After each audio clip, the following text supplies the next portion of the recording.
दोस्तों नमस्कार। दोस्तों सुप्रीम कोर्ट ने कल माइग्रेंट लेबर्स को लेकर सुनवाई से इनकार कर दिया और आज सुबह सुबह तड़के 3:30 बजे औरैया में 24 मजदूरों की मौत हो गई। और मौत का यह सिलसिला सिर्फ आज का नहीं है। इससे पहले आपके जहन में औरंगाबाद में किस तरीके से पटरियों पर मजदूर सो रहे थे और 16 मजदूर के ऊपर से मालगाड़ी ट्रेन गुजर गई।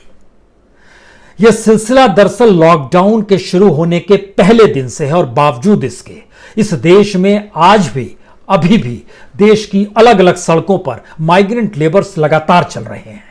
घर जाने के लिए चल रहे हैं।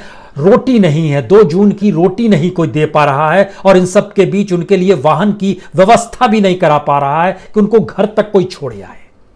ये कौन सी स्थिति है? 20 लाख करोड़ के पैकेज का ऐलान होता है तो पता चलता है वो पैकेज कम है, बल्कि कर्ज दिया जा रहा है और उस कर्ज की वसूली भी की जाएगी। इस देश के भीतर में जितने भी इंस्टीट्यूशंस हैं, जो स्वायत्त इंस्टीट्यूशंस हैं, जो संवैधानिक अधिकार पाए हुए इंस्टीट्यूशंस हैं, भरोसा कहां डिग रहा है?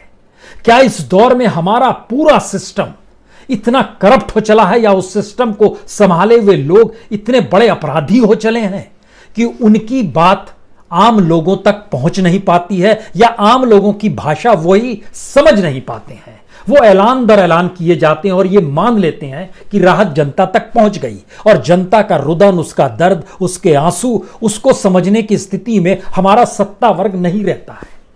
ये दूरियां हो क्यों गई हैं और इन सब के बीच वो कौन सी परिस्थिति है जिसमें इन दूरियों के बीच की एक मोटी लकीर इस देश के भीतर में करप्शन और क्रिमिनलाइजेशन के साथ चलती है? हमें लगता है कि आज आपको उन पन्नों को पढ़ना चाहिए और समझने की कोशिश करनी चाहिए कि दरअसल ये उम्मीद, ये भरोसा क्यों टूट गया है और किसी भी तरीके का कोई संवाद सत्ता की आवाज में और जनता के रोने में कोई नजर नहीं आ रहा है। किसी तरीके से कोई तालमेल नजर नहीं आता है। मौतों का सिलसिला माइग्रेंट लेबर्स का कहां गिना जाएगा, कौन लिखेगा, कोई नहीं जानता है, क्योंकि मौतों का सिलसिला इस देश के भीतर में कोई नया नहीं है। लेकिन जिस तरीके से मौत हो रही है और उसके ठीक समानांतर राहत का ऐलान भी हो रहा है, ये दोनों बिल्कुल मिसमैच करते हैं।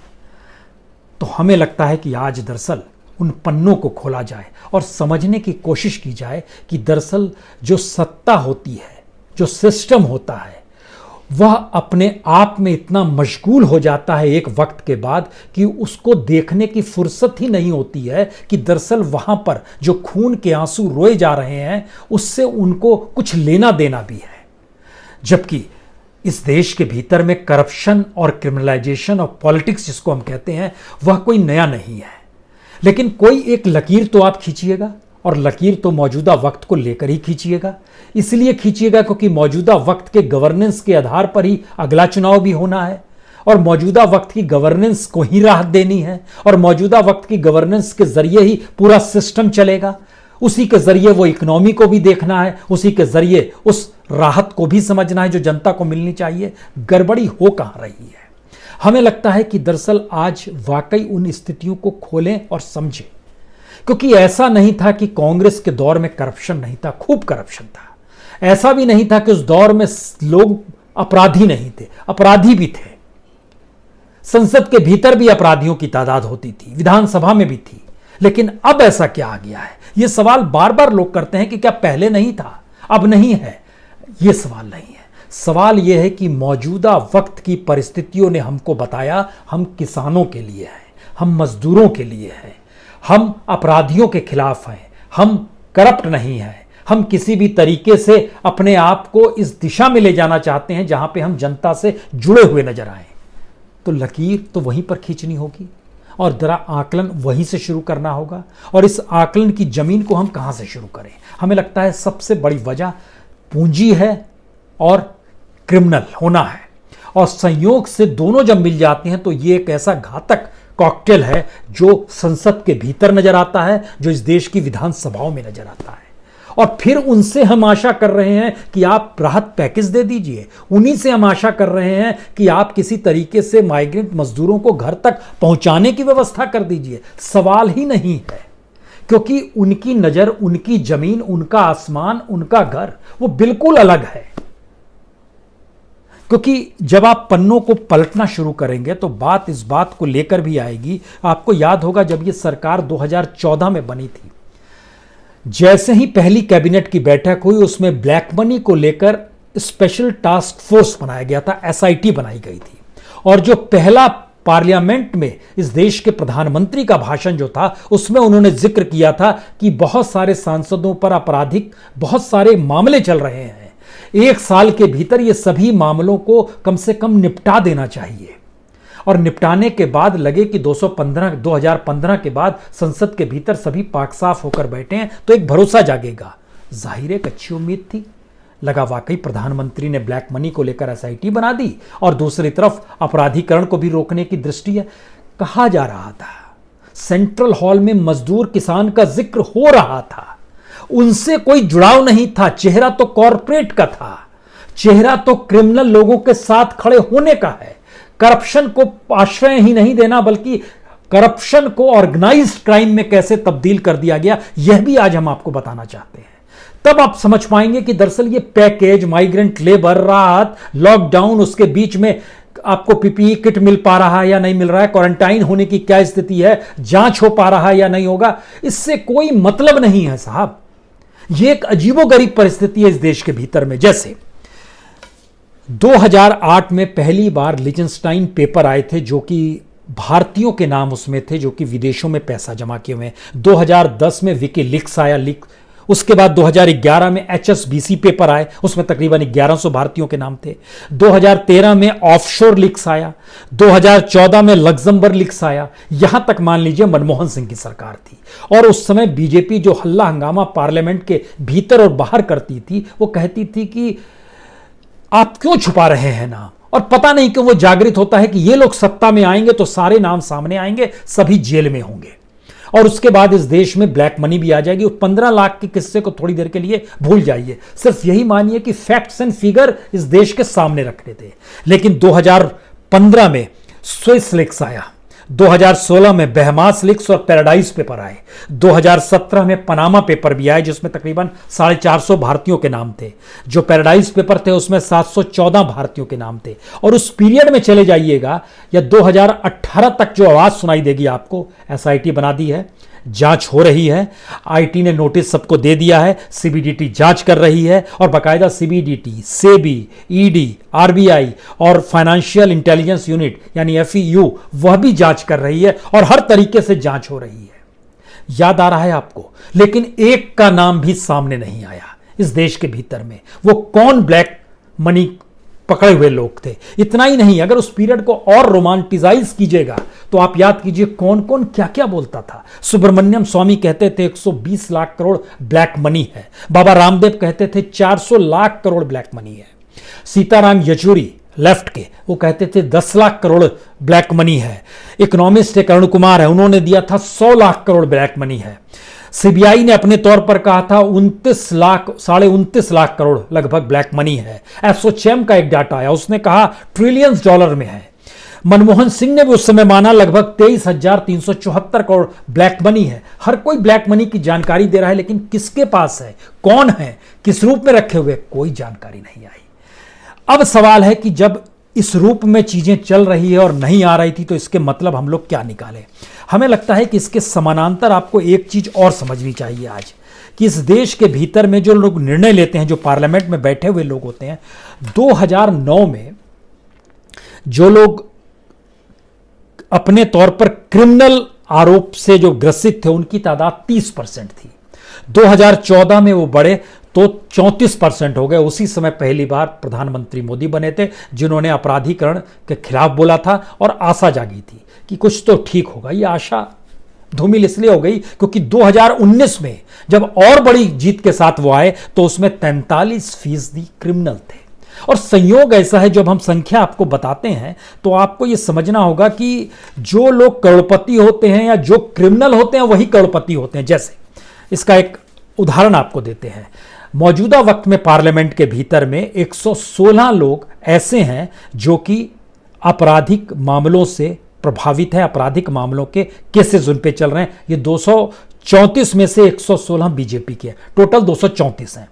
2014 में 185 आपराधिक छवि के नेता थे जिन पे केसेस चल रहे थे, जिन्होंने अपनी चुनाव आयोग को सौंपा था। सीरियस क्रिमिनल केसेस 159 के खिलाफ चल रहे हैं जो मौजूदा वक्त में पार्लियामेंट है। 19 ऐसे हैं जो कि महिलाओं के खिलाफ जिन पर केसेस चल रहे हैं, और 3 ऐसे हैं जिनों के ऊपर रेप के मामले चल रहे हैं। उसमें एक बीजेपी के हैं, एक कांग्रेस के हैं, एक वाईएसआर के हैं। अब सवाल यह है कि इसके ठीक पैरेलल में जब आप आइएगा कि बीजेपी के कितने हैं और दूसरे के कितने हैं, तो बीजेपी के 116 जो क्रिमिनल आरोपित हैं उस सभी के सभी करोड़पति हैं। कांग्रेस के जो 29 हैं वो सभी के सभी करोड़पति हैं। जनता दल यूनाइटेड के जो 13 हैं वो भी करोड़पति हैं। और ये फहरिस्त हमको लगता है रीजनल लेवल पे भी समझनी चाहिए, सिर्फ सेंट्रल लेवल का नहीं मसला है, स्थानीय तौर पर भी, क्योंकि जेडीयू के भी जो 13 लोग हैं उनकी स्थिति भी क्रिमिनल वाली है। शिवसेना के 11 लोग हैं, उन पर आरोपित है। डीएमके के 10 हैं, वाईएसआर के 10 हैं, ममता बनर्जी की पार्टी के भी 9 लोग हैं। इसका मतलब है कि जो क्रिमिनल और करोड़पति होना दोनों एक साथ मिक्सअप हो रहा है।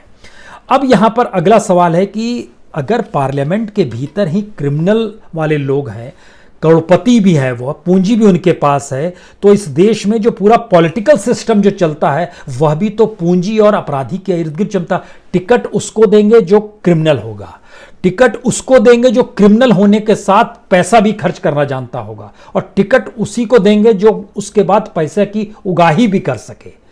पार्लियामेंट के भीतर अगर 43% लोग आपराधिक छवि के बैठे हुए हैं तो आप क्या सोचते हैं क्या हो जाएगा? और 90% लोग करोड़पति हैं। और ये ऐसा नहीं है कि पहले बार हुआ, इसलिए महत्वपूर्ण ये बड़ा इसलिए है क्योंकि झटके में करोड़पतियों की तादाद बढ़ती जा रही है। अभी 90% है तो 82% 2014 में थी, उससे पहले 58% थी, 2009 में देखिए 58% थी, उससे पहले लगभग 50% के आगे चीजें घुमरती थी। लेकिन जैसे जैसे 2014 और 19 का हम जिक्र करते हैं, करोड़पति भी बढ़ गए, क्रिमिनल भी बढ़ गए। और हमें राहत पैकेज उन्हीं से चाहिए, माइग्रेंट लेबर की दिशा में उन्हीं से समाधान चाहिए। इस देश के एमएसएमई को भी ईमानदारी से काम करने का मौका मिल जाए, यह भी चाहिए। जब आपने पूरा सिस्टम इस तरीके से बना दिया है तो उसमें एमएसएमई के लिए जो आप 3 लाख करोड़ का जिक्र कर रहे हैं, किसी भी एमएसएमई वाले चलाने वाले से पूछिए, वो बोलेगा साहब उस इलाके के पुलिस वाले को देना है, उस इलाके के नेता को पैसा देना है, गुंडे को पैसा देना है, यहां पर नो ऑब्जेक्शन सर्टिफिकेट के लिए पैसा देना। अजीबोगरीब स्थिति है कि करप्शन हमारी रगों में दौड़ रहा है, और उस करप्शन को सहेजे में आप बोलेंगे कि लोगों के बैठने से क्या होगा। तो चलिए आपको कुछ और पन्ने खोलते हैं। जब आप ब्लैक मनी के खिलाफ हैं तो इस देश के भीतर में एक एडीआर है, एसोसिएशन फॉर डेमोक्रेटिक राइट, उसने एक अपने तौर पर काम करना शुरू किया और बताना शुरू किया किस रूप में राजनीति सिर्फ ब्लैक मनी ही चाहती है। आप कल्पना कीजिए कि इलेक्ट्रल बॉन्ड जो खरीदे जाते हैं, उस इलेक्ट्रल बॉन्ड में आपको कुछ भी बताने की जरूरत नहीं है कि पैसा कौन दे रहा है, क्या दे रहा है, कैसे दे रहा है, वो पूरा ब्लैक मनी का खेल होता है। और जब उसके आंकड़े निकल कर आए कि कितने कितने करोड़ रुपए सबसे ज्यादा बीजेपी के पास गए, जो सत्ता में है उसके पास गए, उसके बाद फिर कांग्रेस के पास गए, रीजनल पार्टीज में मूंगफलियों के हिसाब से बट गए। आप ब्लैक मनी को रोकना चाहते थे। ब्लैक मनी को रोकने के लिए इलेक्ट्रल बॉन्ड एक हिस्सा है, इसका दूसरा हिस्सा भी है, वह भी आपको बताया जाएगा। लेकिन जरा इसकी फेहरिस्त देखिए।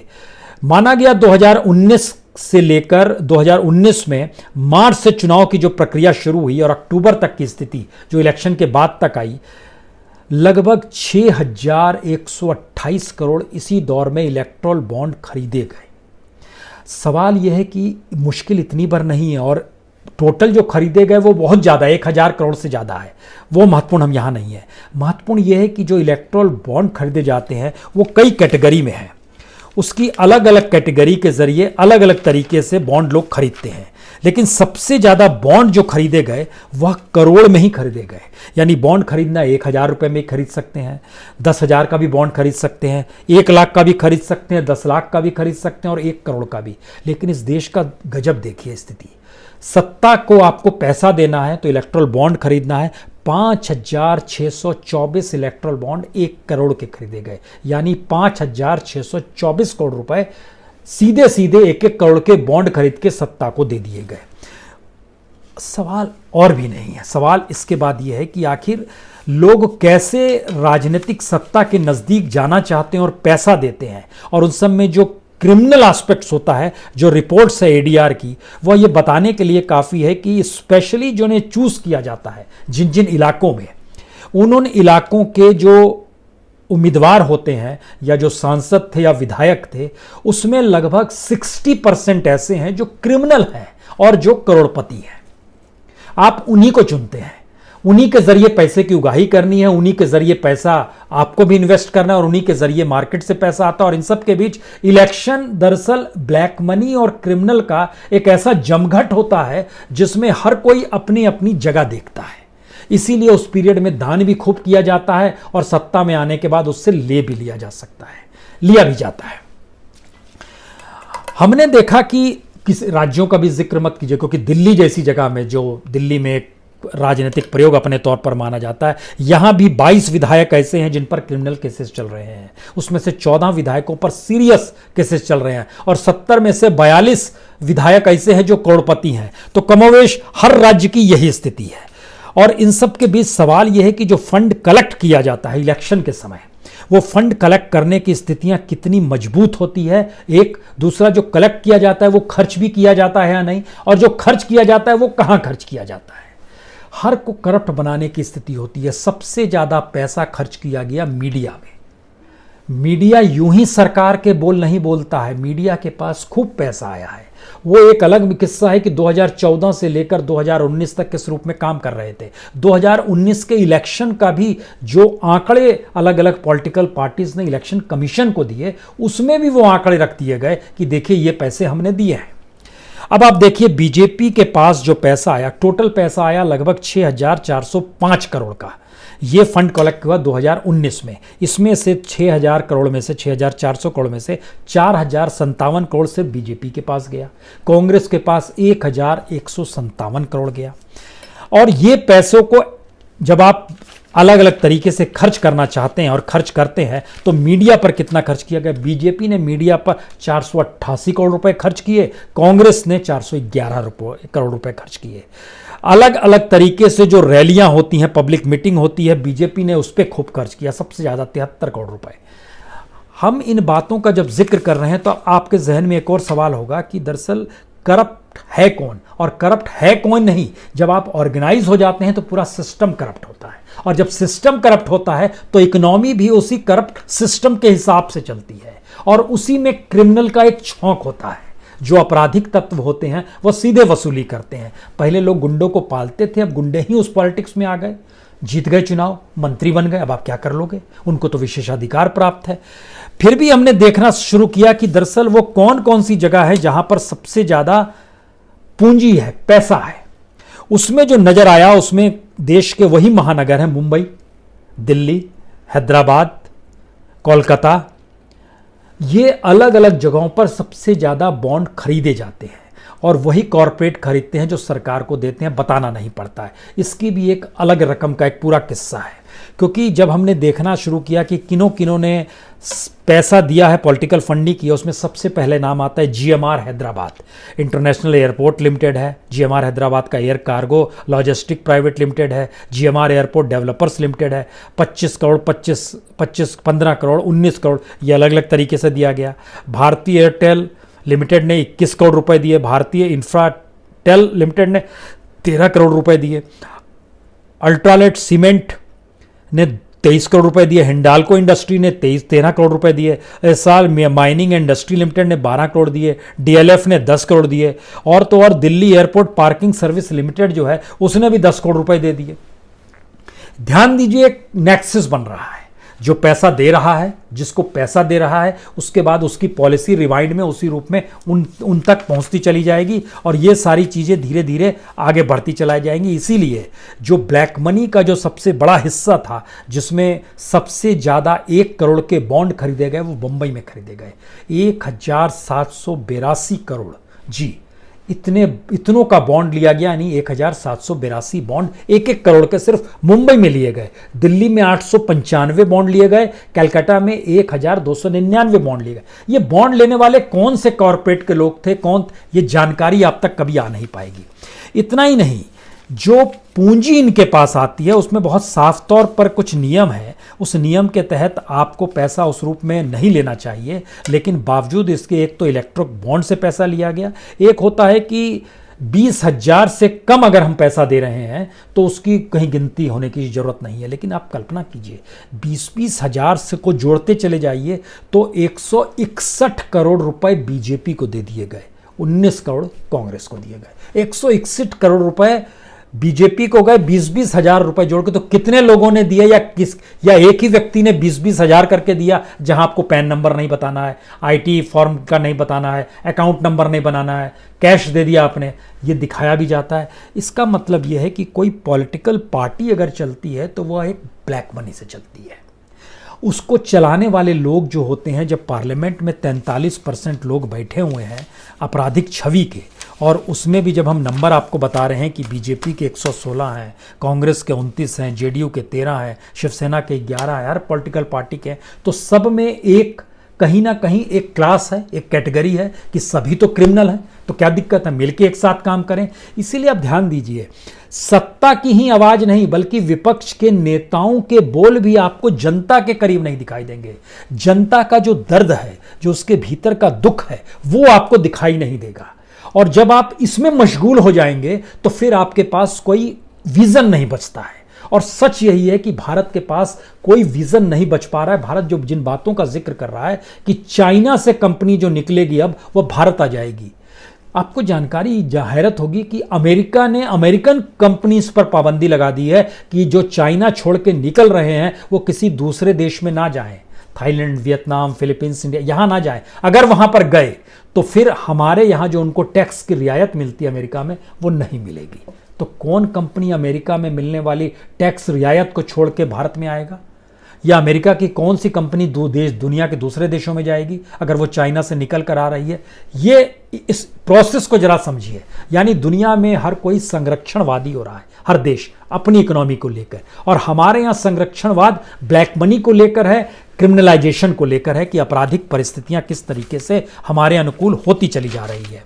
और इसीलिए शायद जब हम इलेक्शन से हटकर भी देखते हैं कि आखिर वो कौन सी जांच हुई, किस रूप में जांच हुई और क्या क्या जांच हुई, तब उसके भीतर जब जाते हैं तब हमें समझ में आता है कि जब सुप्रीम कोर्ट माइग्रेंट लेबर्स को लेकर सुनवाई नहीं कर सकती है तो सीबीआई क्या करेगी, आईटी क्या करेगा, ईडी क्या करेगी, सेबी अपने तौर पर क्या कर पाएगी। एक लिमिटेड डायरेक्शन में ही जा पाएगी, तभी तक जा पाएगी जब वो सरकार के अनुकूल हो। और सरकार जब इकोनॉमिक पॉलिसी को ही अपनी सियासत का हिस्सा बना लेगी तो इस देश के कॉरपोरेट और इंडस्ट्रियलिस्टों और शेयर मार्केट के जो इन्वेस्टर्स हैं उनके सामने सबसे बड़ी प्रॉब्लम ये हो गई है कि ये सरकार तो इकोनॉमिक पॉलिसी को ही अपने घर की पॉलिसी बता ली है। यानी यहाँ पॉलिसी हर महीने चेंज हो जाती है, जिससे कि जो जिस पॉलिसी पे काम कर रहा है, कोई पैसा लगा रहा है तो उसको वापस उस सरकारी दफ्तर में बाबू के पास जाना पड़े।